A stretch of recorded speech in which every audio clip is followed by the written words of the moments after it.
Yeah, we're live. The thumbnail is upside down. I don't know why YouTube does that. Whenever I select a photo from my photos on my computer, I just send it to my phone, manipulate it on my phone, turn around a couple times, and then save it and send it back. And when I send it back and put it up, then it's okay. But otherwise, it for some reason wants to grab it and flip it upside down. YouTube. But the photo that I put up there upside down is with all the turbo goodness spilling out. It is the 3800 with a turbo on it because today again, 12-hour mini marathon. Brian Tooley Racing, Airflow Research, Scat, Vortec, all the guys. Thank you for supporting the channel. We're doing this and we're going to take a look at a comparison. We're going to compare blowers versus turbos. Scotty's first one in the house. Scotty, what do you do? Zipit.com. Blowers versus turbos. So which one of these would you pick? Basically, is the thing, and then which one makes the most power and which one makes the most torque and all that stuff. So the big question is when we're talking about different things like like this thing right here. This is a perfect example right here. Ugh. The AMR supercharger, yeah, Roots blower. Oh. I can feel the boost. It's all full of boosty goodness. So this is a Roots blower, a little one, a little mini blower, half liter. So would you pick a Roots blower or a twin screw blower? There's one more blower, centrifugal blower, or a turbo. Technically, there are other blowers too, like an axial flow blower. Kind of looks like a jet engine. But I've never run one of those. I remember way back the guys from Extrude Hone had one of those Latham axial blowers, but I never saw it run on anything. I remember I bought it was a twin supercharged, a twin MagnaCharge deal because it was two of those little blowers together that had inlets for, I think that they were for Weber side drafts or something, which I don't think would make very much power, honestly.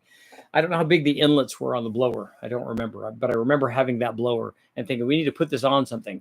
And that I didn't think that my skills were quite enough to make that work. And that I ended up trading it to somebody for something else so that it could then sit in their garage for 5 years or whatever before they did something with it. Because that's what it did with mine. It just sat there and everyone would come over and go, oh, that's like super cool. Yeah, it is, but it's really just kind of taking up space and it's not that cool. But it would have been cool to run it because they look neat, even if they are not going to make a ton of power. But turbo versus blower, like on the 3800, we ran the 3800 V6 with a blower, an M90, a Gen 5. And a bigger throttle inlet on it. Not a ported one. Oh, excuse me. In fact, we didn't even run one that was cut off or anything. I think it was just an adapter. Excuse me, from the stock throttle body size up to the bigger one, or maybe even just the 70 millimeter throttle body or whatever. Now I kind of would like to run it with the bigger blower and an intercooler on it and see what it would do. See how much power we could get. But in running that with the blower on it, we were able to get like, I don't know, 450 or 460 horsepower, something like that. In fact, we can take a look at that and see. Because now I'm remembering 450, but I want to make sure that that's true.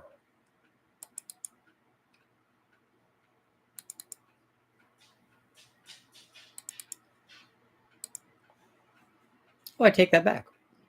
Supercharged heads, E85, 479. Oh, yeah, that's good. Supercharged heads, turbo. Oh, no wonder. What's going on here? Oh, that's because that's with the blower and the turbo. That's why. I was wondering why that number was so higher than I thought.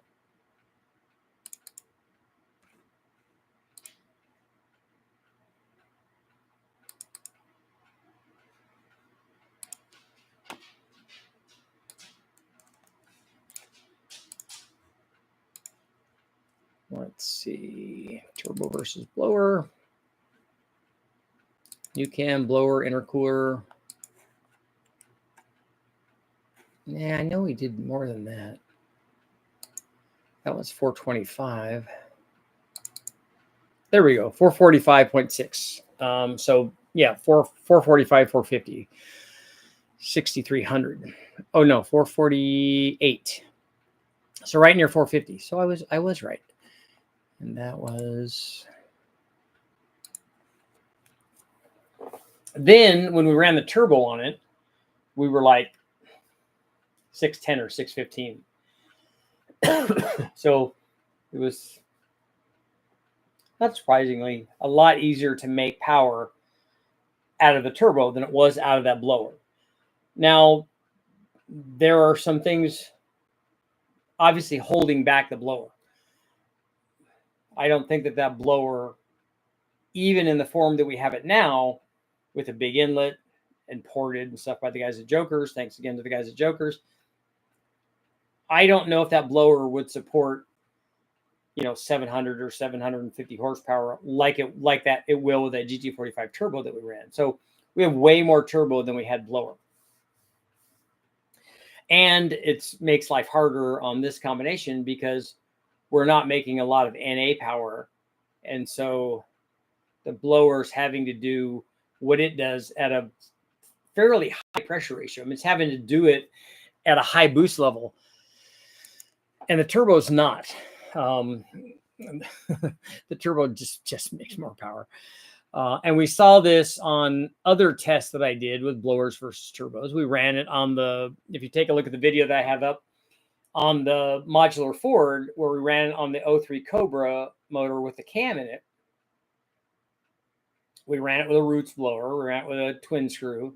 We ran it with a centrifugal, and they all had the capacity to make this kind of power level, with the possible exception of the 112, which would start getting limited at these elevated power levels. Because on the twin screw and the roots, both the positive displacement blowers, you have to really worry about inlet restrictions, because those will affect the output of the blower. If you are restricting the inlet side, you're going to see that as a change in boost and a change in flow rate on the blower. If it's too small going in, it's not going to be enough coming out. On the centrifugal blower and on the turbo, you don't have to worry about that, because both of those are blowing through the throttle body. So you can have a small throttle body on there and it will work just fine. And so you don't have that as an inlet restriction. The only inlet restriction you have on the turbo or on the centrifugal blower, which we ran a Vortec on that, thanks to the guys at Vortec and AFR and SCAT and all those guys. But on the Vortec, we had enough blower that wasn't an issue in terms of power output, and you're only limited by the inlet going into that blower. And if you put a radius entry on it and stuff, there's no throttle body or anything in front of it. There's just the inlet into the impeller. Same thing with turbo, just the inlet into the impeller. And you can, like I said, if you want to further maximize that, a radius entry into the turbine works pretty well. So you can make lots of power. The other thing that happens is that on a supercharger, you have the losses associated with driving that blower. And this becomes worse and worse in the case of the roots blower, because the higher the boost pressure and the higher you're spinning the blower, the more power losses you have. And so because we're trying to make boost on this thing with the blower, the boost is high, the RPM is high, the parasitic loss is high. And so a lot of the power that the combination is making is not being shown on the dyno. It's being used up basically to drive the blower. So we don't see it because we're not benefiting from it. The blower, the motor, that output is not being put to the dyno and registered because it takes that to drive the blower. The turbo doesn't have that. I know guys will argue about the back pressure thing, but whatever that is, it's minimal compared to what the supercharger is. The supercharger can be a lot, especially as we go to these elevated power levels and RPM levels. But the thing is, everybody doesn't choose the turbo, even though it makes more power per pound of boost. And in this case, if you look at the results of the videos that I put up, because I did this test on the 03 Cobra motor. I did it on a small block Ford, and I did it on a Honda B series. And on all of them, the turbo makes the most power. And and a lot of guys will say, yeah, but the things have immediate boost. Well, yes and no. If you look at the centrifugal, certainly it doesn't have immediate boost. I mean, if you step on the gas at 2000 RPM or whatever, you have a little bit of boost, not very much. And then it rises with RPM. The roots blower and the twin screw blower, you have more boost at low engine speeds. But in honesty, those had a slight rising curve too. So they didn't make their maximum boost until the top of the RPM range, particularly the twin screw, which had enough power or flow to make that peak boost number. The roots blower, for a couple of reasons, one was probably belt slippage, but it tended to want to make its peak boost at the middle of the RPM range and then have its boost fall off. So it was probably, especially at the higher boost level, getting to a flow capacity problem or an inlet restriction or some other thing that was holding it back. So it's a difficult test to do, but in the end, the reality is that when you compare the power outputs at 7 pounds and at 10 pounds or 14 pounds, wherever we tested it at, there's a big difference in power based on each of those boost levels. So the turbo didn't have immediate boost response and immediate power response, but when it did have a response, it came up and made a lot more power than the blower stuff did, and then carried its boost across where all the others had something else that was happening to the boost curve. And we had to artificially do that because we had a boost controller on it. But it does go to show you what the difference of the boost curves are and what the difference and attending differences of power curves are. So the question still is, which one of these would you choose? And guys don't always pick the turbo for a variety of reasons. Move that over just a little bit. Guys don't always pick the turbo because there are other reasons that guys would pick this stuff. So let's go out here. It tries to follow me.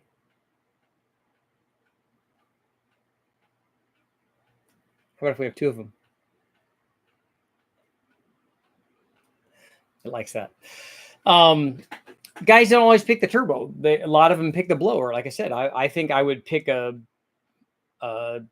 roots blower for a truck application. I think that's what I would like, even though I like turbos.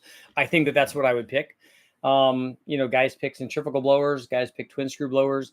They pick all of these things, and it's cool to have all of these choices because sometimes guys don't want to cut up in a weld and put the turbo stuff on. They don't want the heat. They don't want things that are associated with that.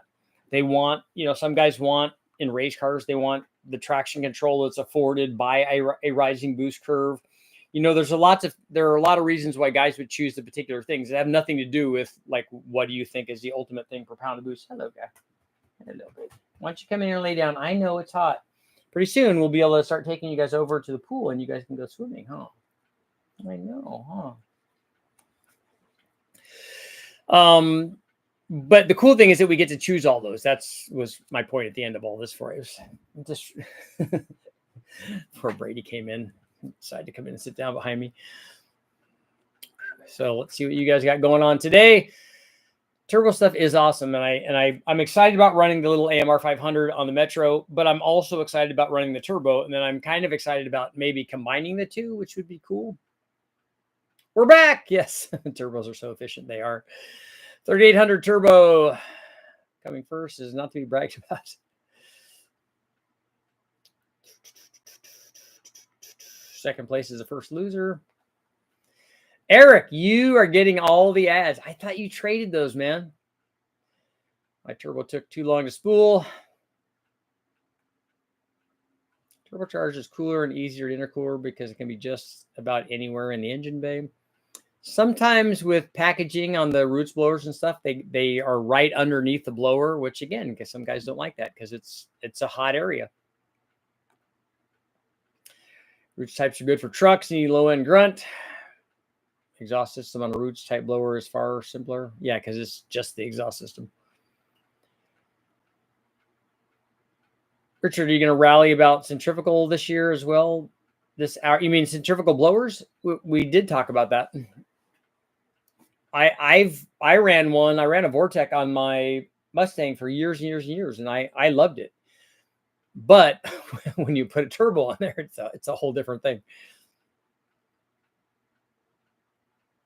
In your blower versus turbo testing, did you match the mass flow from the compressors? No. Richard, where's the poll? I don't have a poll up yet.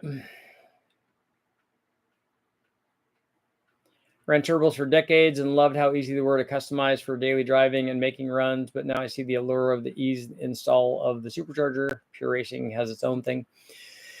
Yeah, I don't think people would do a mass flow test. They would do a boost test because that's the thing that they would be measuring.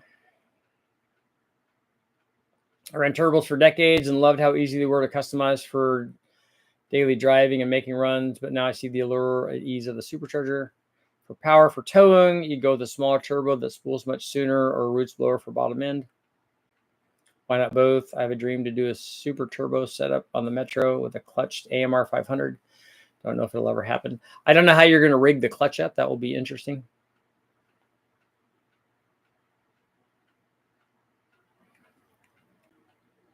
Does blower parasitic loss increase exponentially with RPM and boost? It does increase with both of those. I don't know if the relationship is exponential, though.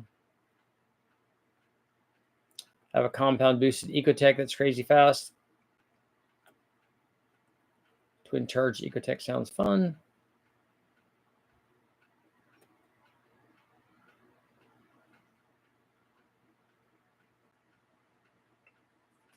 So your Ecotech would beat your Dodge Charger?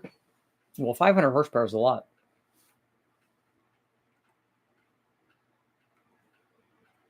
Ion Redline.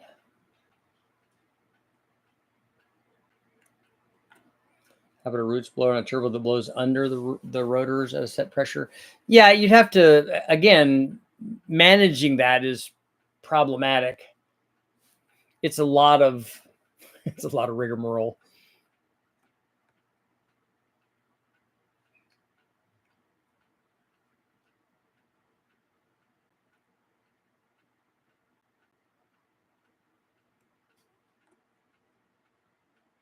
If you try to run the turbo through the blower, yeah.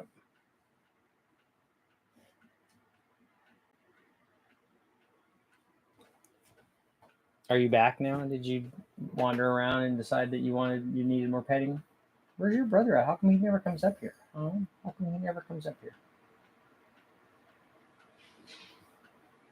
Where's Bruno? Oh, where's Bruno? Where's Bruno? Do you need a drink or something? Is that what the deal is? We should have water down there. We always do, huh? He's a good boy, huh? He's a good boy. Okay, I gotta get back to work. Oh, an instant torque and a rising boost curve. That's good. Let's see.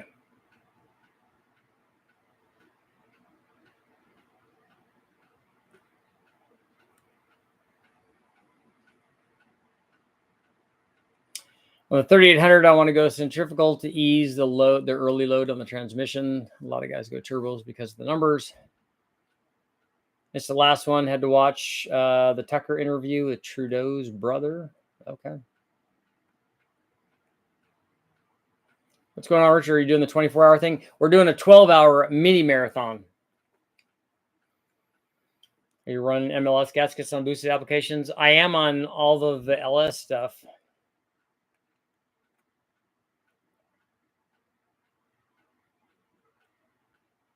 I got to just in a different spot. He's taking them.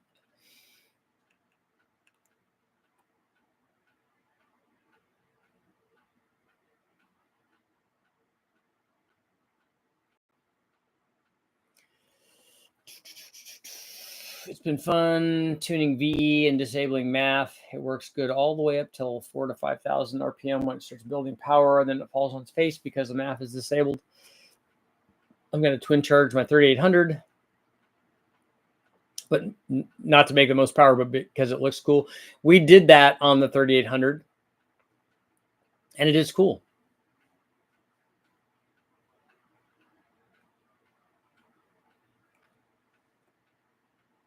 The turbo makes the makes the funny noises. Twin turbos are more cool looking than compound boosting. Well, you can have twin turbos and have it be sequential.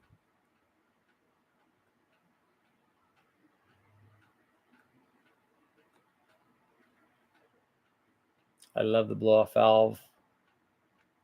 Dumps the extra boost. It sounds like rattlesnake hissing. Enduro, you're building your first turbo motor. Congratulations. What's my favorite candy bar? I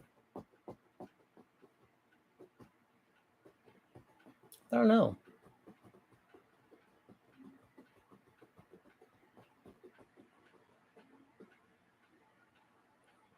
Probably the one I would get the most maybe would be a Kit Kat, just because it's easy.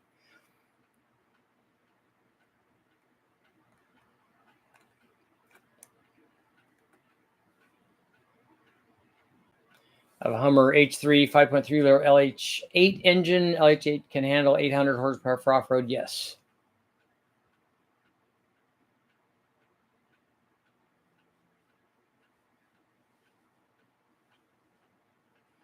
When building an engine, it's hard to resist trying to overcomplicate the build. That's right. Funny Bike, what are you watching on UFC? If you have too small of a centrifugal on an engine, does it make instant torque and just carry it out? No, a centrifugal never makes instant torque.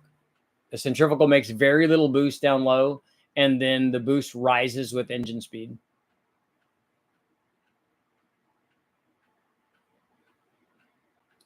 What do you think of a turbo under an RV? Well, remote turbos work fine. So if you have the room for that, it can work.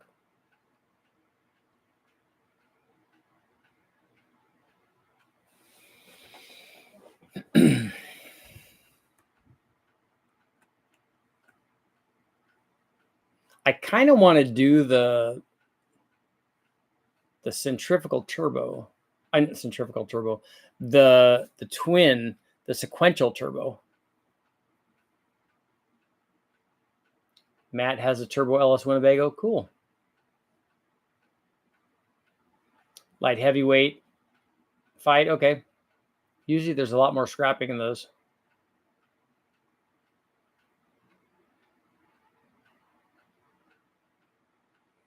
Popped a head gasket on my turbocharged wet block 454 last night. Have you seen the flat out brand of rubber coated copper head gaskets? Thinking about those over an MLS gasket. If you blew a head gasket, it wasn't because of a problem with the head gasket. It was a problem of something else. An MLS head gasket won't blow unless something's really, really bad. The strength of an MLS head gasket is tremendous. And so if you lost the head gasket, then you detonated it or you did something wrong with it. You didn't do it just because of strength or something.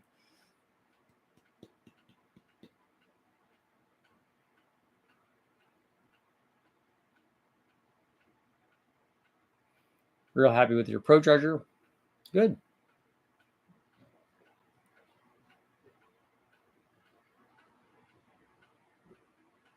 I had a composite gasket. The composite stuff is not going to be as strong as a MLS, but for an MLS, you're going to have to prep the both deck surfaces. The head and the block are going to have to be prepped to be have the right RA number for the MLS gasket.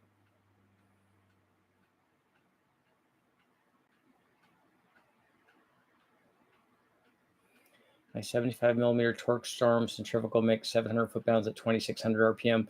So that's got to be on a really big motor or something, because I know what a torque storm does, and a centrifugal blower makes not very much boost at 2,600 RPM and makes more boost at 6,000 RPM. Can head studs prevent head gasket failure, or is it usually something else? Well, if the studs move, it can allow pressure to get by the gasket, but that's not a gasket problem. So if the stud or the bolt is the weak thing, it can allow that to happen. But again, that's not a strength issue on the gasket. When we ran the big bang stuff, like the last one, we had CA625 studs on it and MLS gaskets. And like I said, if you were to hurt one of those gaskets, you normally something else will be torched on it.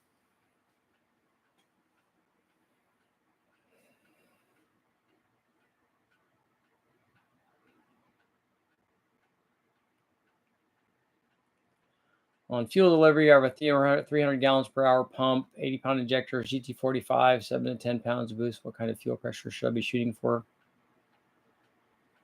Your static fuel pressure, if this is an LS, should be 58 PSI, as long as your pump will do that.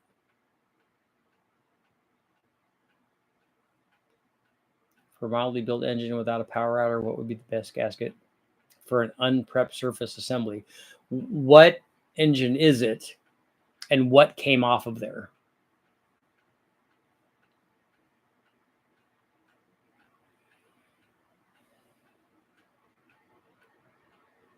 So you found a formula, Scott?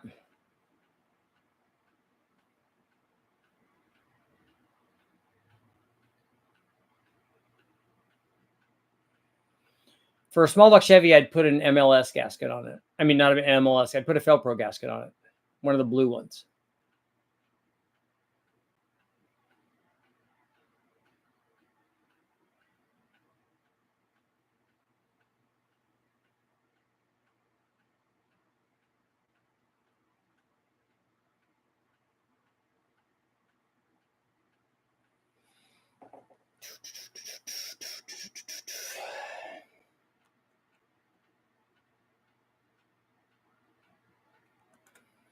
Yeah, the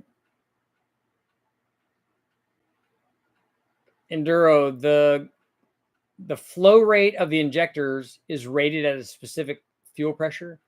So an 80-pound injector for an LS is going to be rated at 58 PSI. If you don't run 58 PSI, then you don't have an 80-pound injector. If you run it at 43, you have much less fuel flow.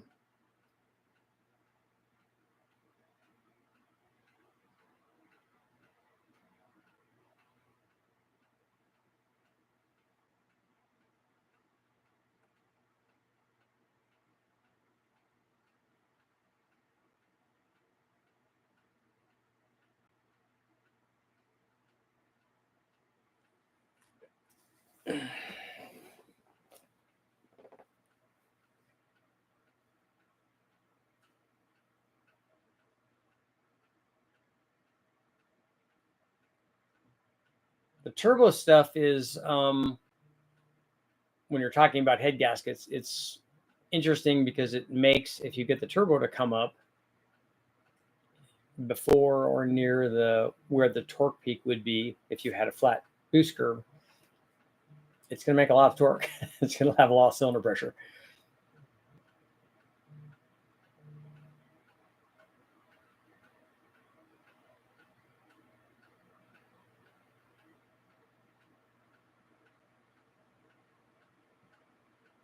Jet, what did you have a leak in the cylinder head?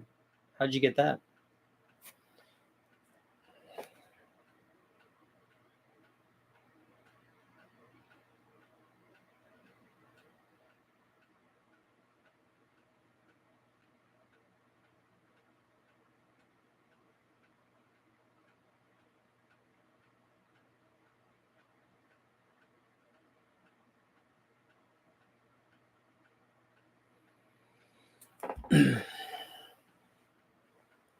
I just did a head gasket this week due to cylinder pressure lifting the head.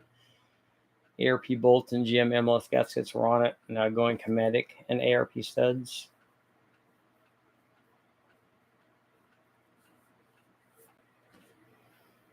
Is it a factory head?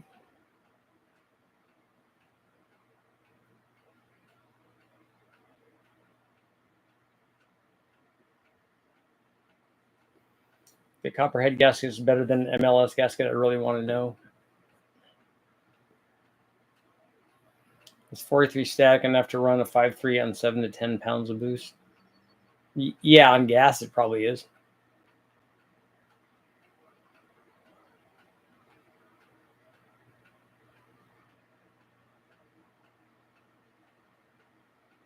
John, did you lose a head gasket on a boosted thing?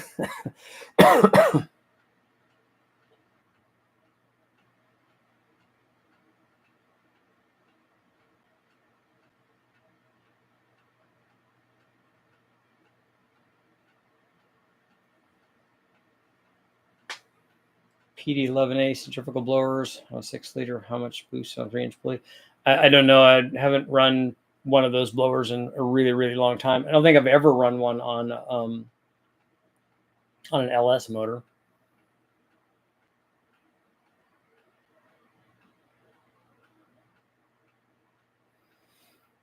Okay, Scott. I wasn't saying that one pipe was heavier than the other ones. I was just asking how much the pipe weighed.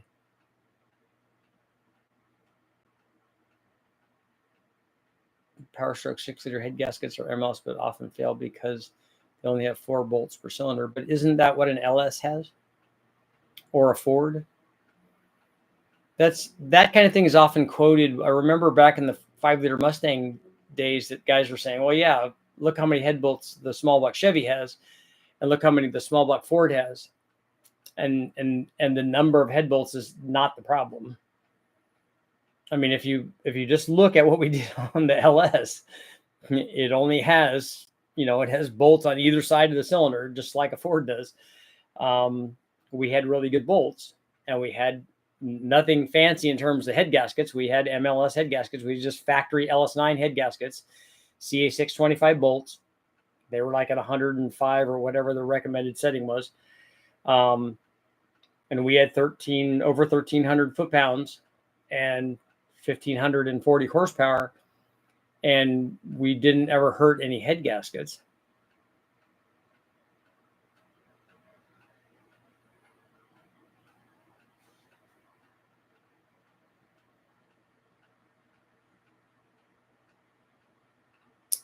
The flat-out gasket is supposed to be able to run wet, and it's copper inside, negating the mirror finish required for the MLS stuff. Like I said, given the fact that we've made more than 1,500 horsepower with a stock block, stock bottom end with ring gap, and these are 317 heads that were ported, so a stock head deck surface and an MLS head gasket and head studs, the head gasket isn't the problem. Something else is the problem.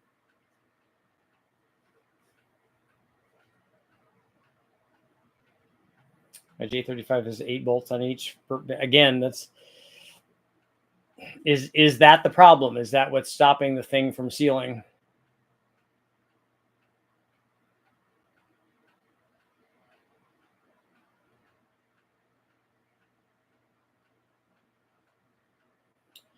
Since we're on big blocks, does an OEM Gen 5 454 fuel injection system have common size injectors and a crank and cam sensor to run an aftermarket ECU easily?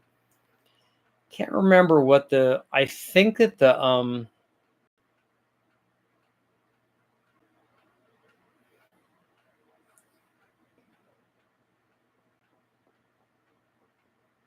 don't remember what they are. We don't run the factory distributor. We run an MSD, and we run the MSD with a harness that's designed for a generic fuel injected motor. We don't run the factory crank and cam sensors in it. We just run the distributor's probably a 4X.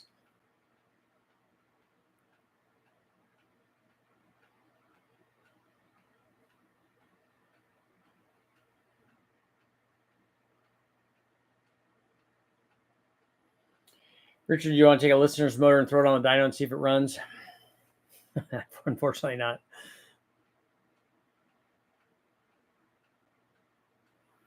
Found out that my steam ports were blocked off, so that could have caused some of the head gasket issue.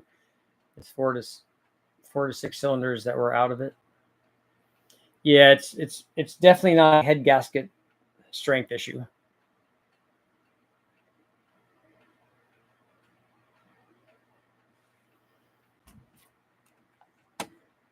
It's usually not that stuff. It's usually a tune or some other problem. How many live events are you doing? We're doing 12 hours worth. Although we might cut it at 10. We'll see.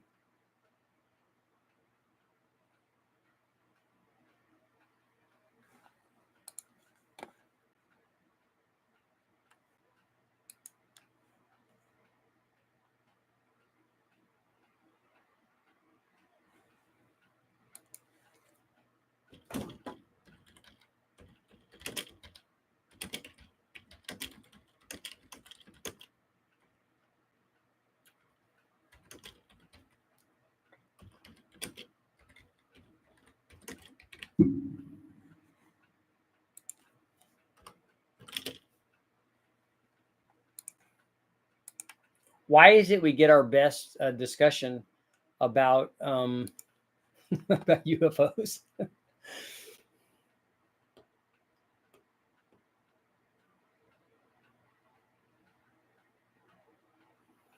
Not blaming the gas as much as the fact that it had bolts and not studs, and it hit fifth to third on a downshift on the street and spun it.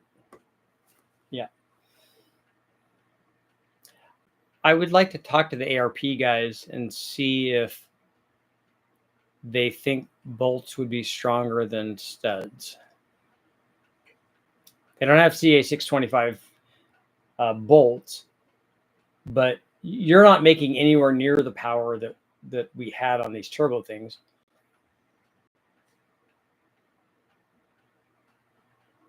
Do you think the allure for the daily driver is how superchargers are set it and forget it? Dummy proof. Yeah. I think that there's definitely something to be said about that. Hi, baby. You just keep coming in and wanting attention. Is that what the deal is? Oh, baby. There you go. Are you ready for me to come back down and be part of the family? There you go. I know. Where's your brother at? Go tell him. Tell him he needs to wake up and come see me.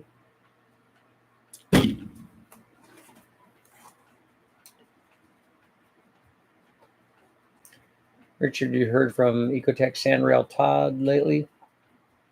I don't think so.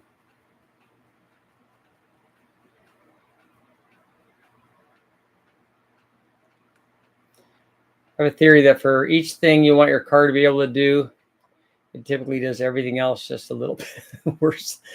So it only has a fixed level. So if you make one thing better, all the other things go down.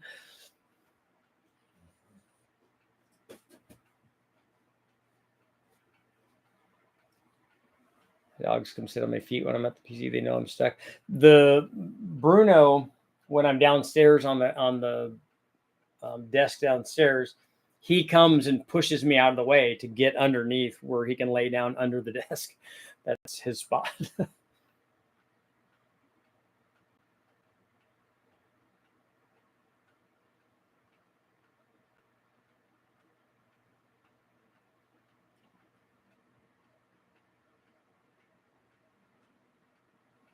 Richard, do you think bolts are good for 800 wheel horsepower in a boosted application? I think that they are. I'd like to talk to the ARP guys and see what the difference is. We've run bolts on a lot of stuff.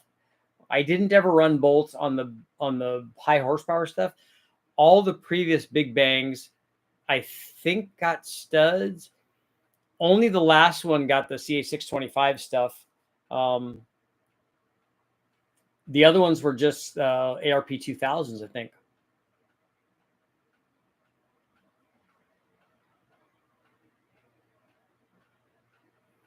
You make your car have more power, reliability, streetability, and road trip ability. That's the first time I've heard that. I like that. Definitely go down. That's why when we were doing way back with Bernie and Jimmy and I, when we were doing the Silver State, that was our metric. That like real performance cars are not trailered to an event like this. They're driven. And can they drive there and run flat out the whole race and then drive back. That's what makes a good car. Now honestly, that's what makes a Corvette. I mean, a Corvette would be a new Corvette, a newish Corvette is a good thing for that, because you can just do all that with a Corvette, and it's fast, it handles well, it does everything better than any of our cars did. But if it's something that you were modifying, like my Mustang and like the Z's that they were running, could you do that? And that was our metric.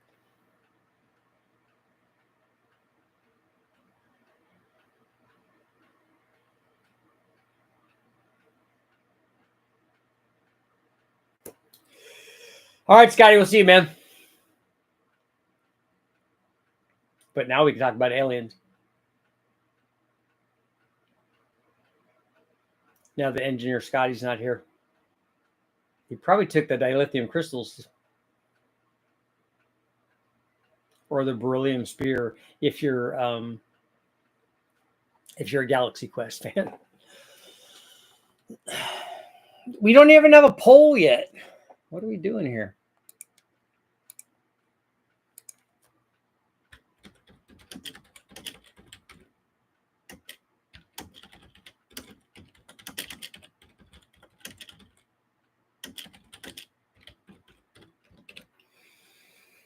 Would you, let's see, you gotta fix this.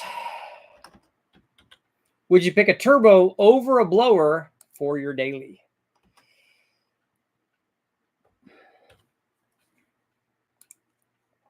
I didn't even notice there was no poll.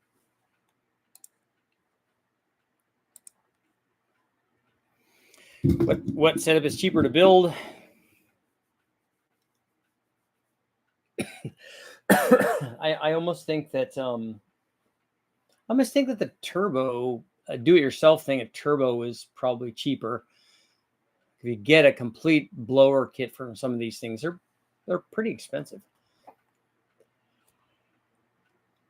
I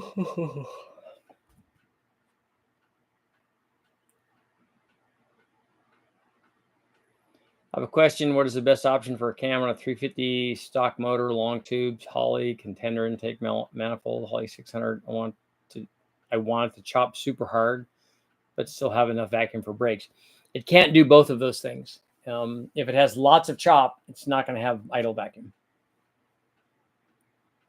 They have anti-lag for centrifugals that aren't. Their potential for total output close to, thus bringing it back to a preference matter. No, there's no anti-lag for centrifugals. You can't. The only thing you can spool up a supercharged or a centrifugal blower with is RPM. So it's not a load consideration for that. They have that for turbos, but what they do with centrifugals, what guys like to try to do is spin them really fast and then put wastegates on them. But again, if you do the math, even if you were to spin the supercharger way up, it still doesn't make very much power down low. I mean, it doesn't make very much boost down low. You can't get that with the way a centrifugal works, because it multiplies the drive ratio, the RPM, and the drive ratio, and the internal step. So you have a lot of steps that you have to multiply. And so engine speed basically carries with it a big change in the boost output of the motor. So again, if you're at 15 pounds up here, down here, you're still only 2 or 3 pounds. You're not going to make it. It's 15 up here and it's 10 or 12 here. That's not going to happen with a centrifugal. A poll to split the masses, Star Trek or Star Wars?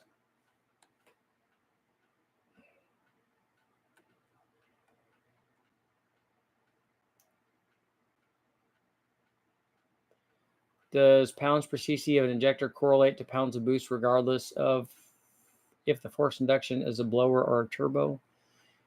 Do you mean, does the injector, and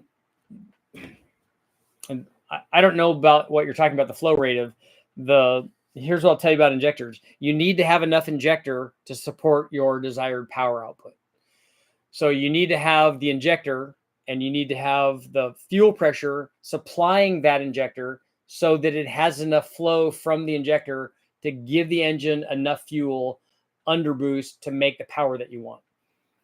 When the injector is flowing at whatever pressure the injector is flowing at, and you have boost on the other side of it, like on the manifold side of it, which is what you have, the flow rate of the injector goes down. Because if you have 60 psi feeding the injector and you have 20 psi of boost, you only have 40 psi of delta pressure forcing fuel in from that injector. So it doesn't flow very well at only 40 psi. So that's why when you have a regulator, a fuel pressure regulator with a boost reference on it, the pressure to the injector goes up at a 1-to-1 rate with boost pressure. So you'll always have the same delta for the injector. So the injector always flows what it does in at its static pressure. Talking about aliens and Elvis.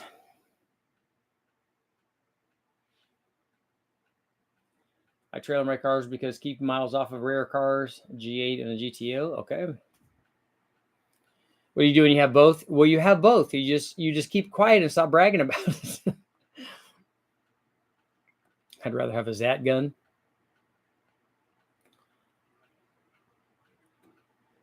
Mine only costs $1,000. If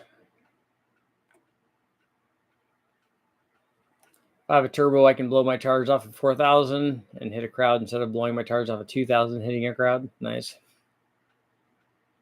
I thought stall converters were supercharger anti-lag.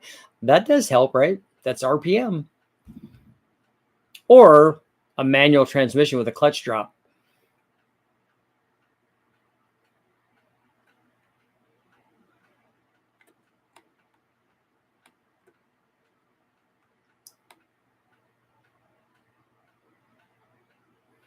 A daily is an 03 4x4 F-150 with an 01 Lightning motor. Nice. I enjoy power brakes more than choppy noise.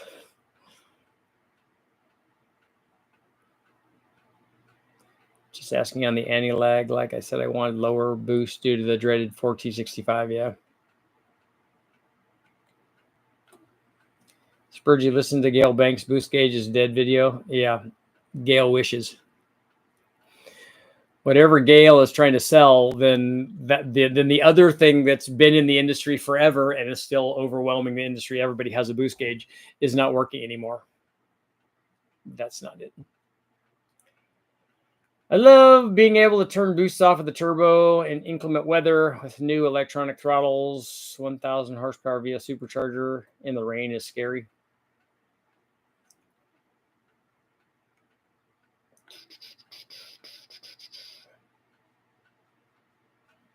But injector supports X power under boost. It doesn't matter if it's from a turbo or a supercharger. It does a little bit because actually, if you are, if the turbo makes 100 PS or makes 100 horsepower more, well, the same amount of power from a supercharger is going to require more fuel because the output that you're getting on the dyno and the amount of fuel required for that, the amount of fuel that's required for that is going to be more because it's actually making more power. It's making more power because of the amount of power that it also had to make to drive the blower. So the fuel requirement for you making 600 horsepower with a blower and 600 horsepower with a turbo, the turbos are going to require less fuel. Richard, can you please do a video to test David Vizard's 128 formula? You know that formula is not a universal thing, right? You need to talk to David about that formula. CVT blower pulley. The guys at ProCharger did that. Richard's not bragging about both. I know, it's giving you a hard time.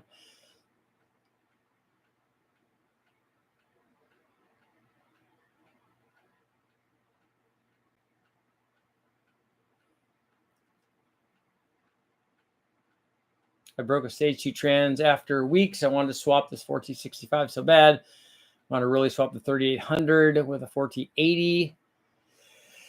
Isn't that what Brandon, isn't that the deal that he has? Is that bigger transmission? PSI, airflow, density of air. I got it. Yeah. All that's good. It's like a mass air meter.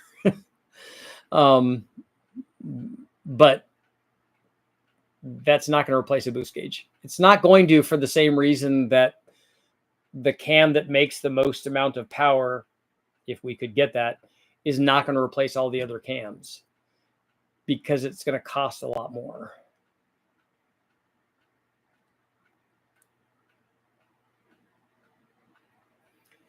They're about the same when they're sized for a specific task. Pro Charger is the best of both worlds.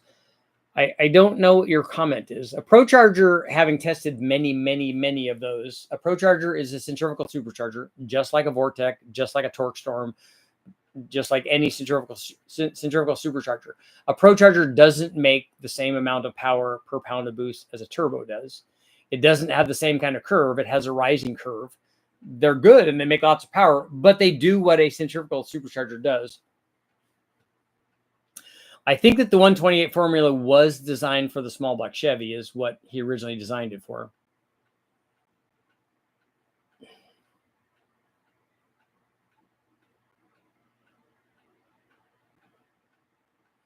Richard Holcomb Stellantis made the new Chargers and Challengers 170s with a blower instead of turbos. Who is that? Is that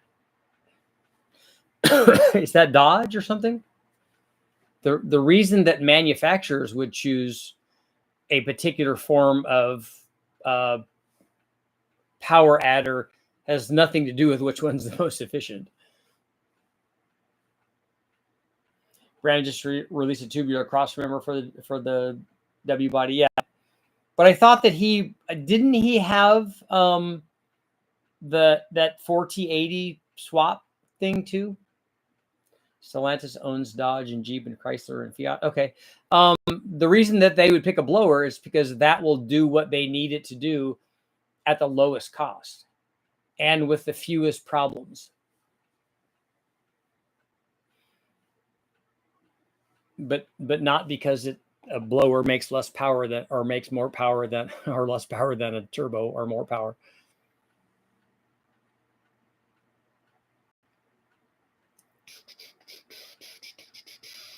OEMs use blowers because it's easier to pass emissions. That's another good point, is that you got to get the cats very close for quick light off. Turbos are more problematic like that because they have to have temperature.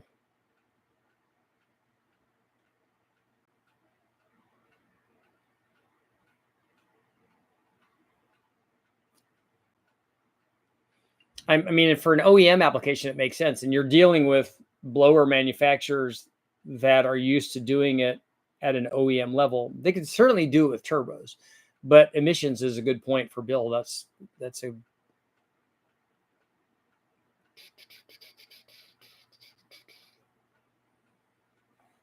As our poll doing 50, would you pick a turbo over a blower? 53% only are picking the turbo for their daily. 47 are the blower guys.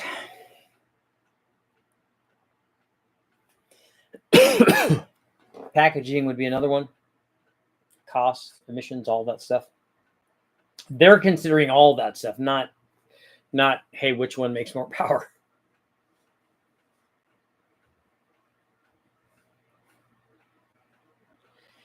In the real world, is there a noticeable difference in efficiency between an Eaton TVS blower versus a Whipple, Kenny Bell screw blowers if sized correctly? I think if you're talking about having both of them make 1,000 horsepower, they both can do that. The amount that you would make more with like a Kenny Bell twin screw, I don't know how much that would be, whether it would be 10 or 20 or 30 or 40 or 50, whatever it is. If you, the problem is getting it to be a comparable test for both of them. Are you doing it so it's the same boost pressure, or what's the metric for measuring the differences of these? If you run those blowers on a blower dyno, there's a distinct difference between the power consumption and the discharge temperature on the Kenny Bell stuff that I've seen. They have a different rotor pack than a Whipple does, so I wouldn't make those be the same. But the other thing to think about is, will they both get the your whatever it is you're trying to get done, will they get that done? And after it, let's say that you had a 30-degree lower charge temperature and 30 horsepower or less, a less parasitic drive associated with driving it. After the intercooler, what is that 30 degrees now? Is it nothing now? Is it down to 5? So you're, and when you're talking about 1,000 and maybe it's 25 or 30 or whatever the number is that a lot for what you're doing?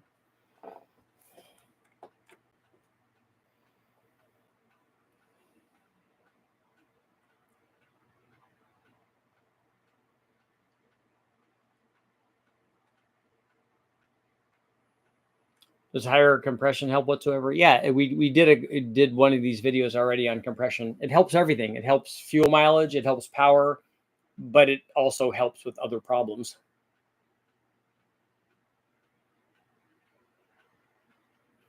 Keeping it under 6,000 factory oval ports or factory rec ports for my turbo 454. If you have a turbo 454, it's not going to care what head you have on there.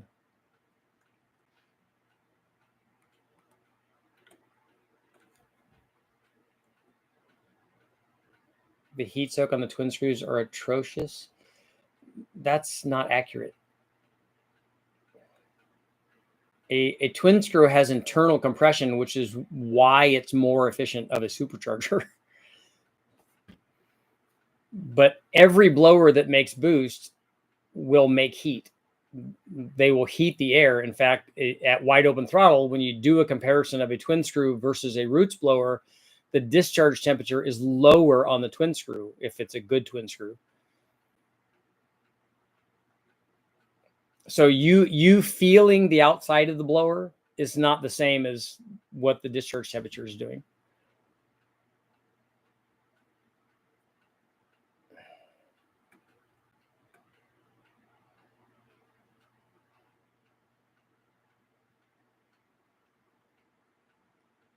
I'm telling you, make some manifolds, getting 2 GT30 76s, T25, T28 flange turbos as close as possible to the exhaust ports. They will be lit before 2,500. So you think that getting them close to the exhaust port is going to make them light off sooner?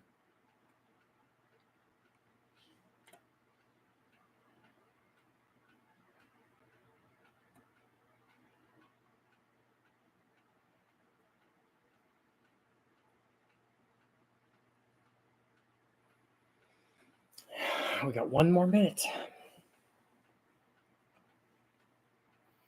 Does higher compression spool turbos sooner due to the exhaust gas volume? Yes. It's not exhaust gas volume. Well, it is. It's more power.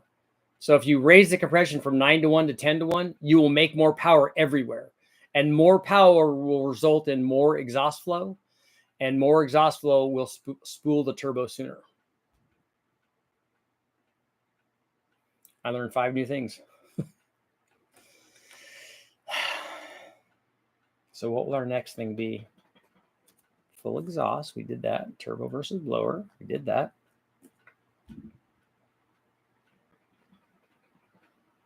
We kind of did 3,800 stuff too. I think maybe V6. I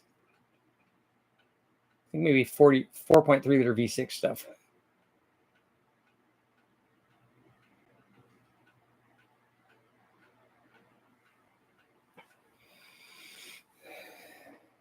Are you under there? No, it's not. Okay, I'm in the pipe 5 by 5. 5 more minutes. Honda JV6s. Yeah, those are good. We like those. We like those a lot. And I'll be back.